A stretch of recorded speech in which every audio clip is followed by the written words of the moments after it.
Hey, how's it going, everybody? My name's Jimmy Brooks. Thanks for stopping in. Today, I wanted to talk about a very controversial topic that I kind of covered in my review of this bike, my 2019 Yamaha XSR700. I don't think I did a very good job on elaborating, my experience with everything, but it's basically, should you start on a modern 400 sport bike or naked, or a 650 class naked? So let's hop upon the old trusty steed here, and I'll tell you why I started on the 650. Let's do.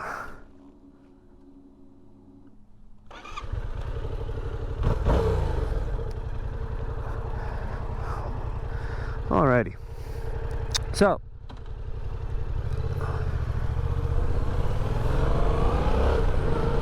I would definitely say that it's not for everybody, and you should have plenty of experience with maybe a manual car first, because you give this thing too much thought, it'll,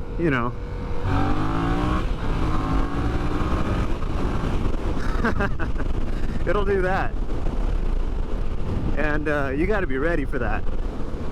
No, it's not a liter bike, but man, the torque is it's approaching those levels.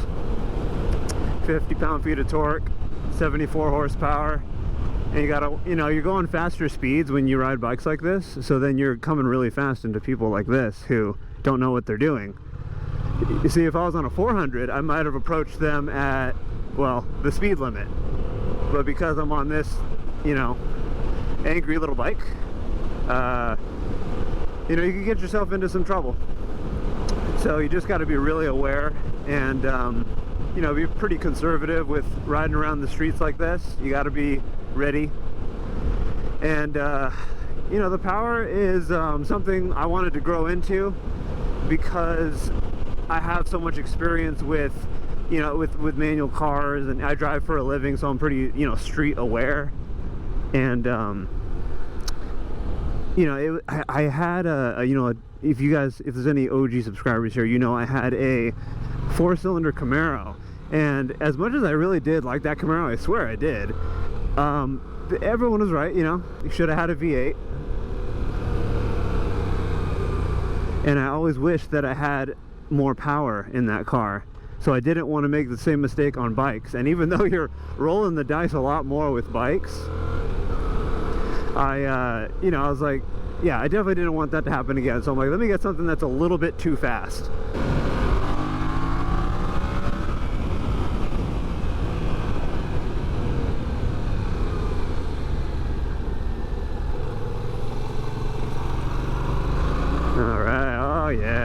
Oh yeah, all that juicy torque to pull you out of the corner.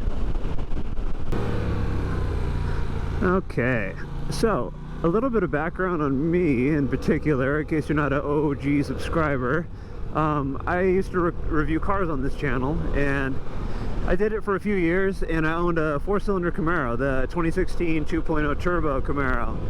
And another thing, I drive for a living. I have been for 8 years. I drive about 63,000 miles every single year. So, 4 of those years were on a manual car. What is this guy doing? Is he parked, or? I guess he's parked. So yeah, 4 of those years were on a manual car. So, I know I'm so aware of RPMs and gear in vehicles that going from the manual car to the bike with the sequential gearbox, it was honestly easier, so I wasn't worried about that. I have plenty of experience with that. I used to ride dirt bikes when I was younger. I'm not Rossi over here, but I trusted myself enough to go with a bike that was a little bit too fast. Like, it's anything above like a 400 honestly is pretty damn fast for the street. This bike is 3.8 seconds 0 to 60, quarter miles in like 12 seconds.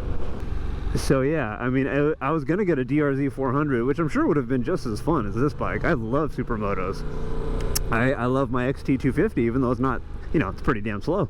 The feel of a dirt bike on the street is really quite fun, actually. So The DRZ would have been fine, but I know just for like my own like adrenaline and ego, I wanted something with a sub 4 second 0 to 60 for sure. That was kind of my marker. And when I saw this thing, I was like 3.8. I'm like, oh my god, that's probably fast. And then I got on it. I'm like, oh my god, it's faster than I even it's way faster than I thought. I was not ready for the full yeet energy of this bike. This thing is angry 24/7. It, like, the suspension's chill. It's really comfy, and you know, you can hold RPMs. It doesn't like super duper egg you on to go faster, but man, you breathe on that throttle and you're going. You're definitely going. So I know that was a lot of information on like my personal situation with cars and bikes, but I wanted to, you know, pretty much make it clear that you should have a lot of experience with at least manual transmissions in general, and a lot of miles under your belt in cars or dirt bikes or whatever before you think about getting anything that's pretty fast on bikes. And you know, I would generally not recommend starting on a 650, honestly. I would actually recommend a dual sport, because then you're not wasting something with slow. But like this, watch. Oh Jesus. I mean, first gear, I mean, that's me leaning forward as much as I possibly can, and the front wheel just yeet right in the air. So if you're leaning back, dude, you'll loop this bike. 100% you'll loop this bike in first gear if you lean back and whack the throttle. And that's just, you know, oh, getting a call. We'll be back after these short messages. So I know the debate is like on a 400 versus a 650, but I've actually never ridden a 400, so I can't really say. But I mean, for me personally, all I know is I wouldn't want any less power than this for like a pure street bike. But there you go, dual sport, problem solved. I have a XT250 at home. That's my first review. Check that out if you haven't seen it. I love that bike, and that's like kind of what I learned on. Like, this is my first bike that I owned, but I rode that like for 3 weeks or maybe a month before I started riding this bike. And that bike is so friendly, and then you can take it on the dirt too.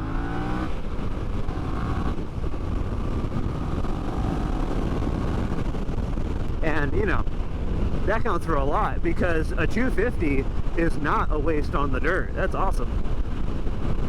And they're cheap and they're reliable, single cylinder bikes. The only alternative I might recommend other than a dual sport would be the Rebel 500 and 1100.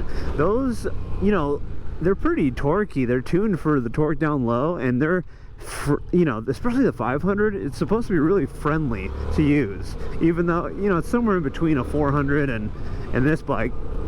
But you know, I heard it's pretty easy to ride. And you know, if you have some experience but you're not sure if you want something as aggressive as like an MT-07 or MT-09 or something like that, you could go with the Rebel 1100. I'll bet you it's a great bike. So if you're a shorter rider, I would actually try to start on something like a TW200 or an XT250, maybe even a CRF 250, anything used, single cylinder, dual sport. I mean, you're gonna have so much fun in the dirt, and you can learn on the street, and obviously it's not very fast on the street. And when you get super comfortable with that, like you feel like you're the king of that bike, then you can move on to maybe, you know, maybe not straight to Super Duke R or leader bike or anything, but I mean, you could definitely go 650 if you ride around for a few months on a dual sport. You get really good at it. You got to be honest with yourself, though. You have to think like, you know, how comfortable am I on this bike? Like, do I feel like I've mastered this thing at least enough to be able to handle a bigger bike? Because these things weigh more too. Like, you gotta, like, even like a little corner like that, like I planned that corner way in advance. It's not like a car, it's like, oh, let me turn the wheel as I'm wanting to turn. You kind of, you know, the bigger the bike, the more you gotta use, you know, some body English to get it going, pointed where you want to go. You know, a little dual sport weighs under 300 pounds. This is 410. You know, God forbid you start on like a big ass cruiser that's 700 pounds, man. It's man, you don't want to pick one of those up when they're dropped. So anyway, that's gonna be my recommendation. I don't want to yammer on too much about the same thing. If you have a ton of experience with motorsport or driving, I mean, you got like 200,000 miles under your belt, yeah, maybe you could start on something with 70 to 100 horsepower. But if you're new or you're younger, dude, just start on a dual sport. You don't even have to waste your time with like a slow street bike. Just get a dual sport and then you keep it forever, and then you add a street bike like this. So hope that helps. That's my 2 cents, and that's about it. I'll be talking to all you guys later. See ya.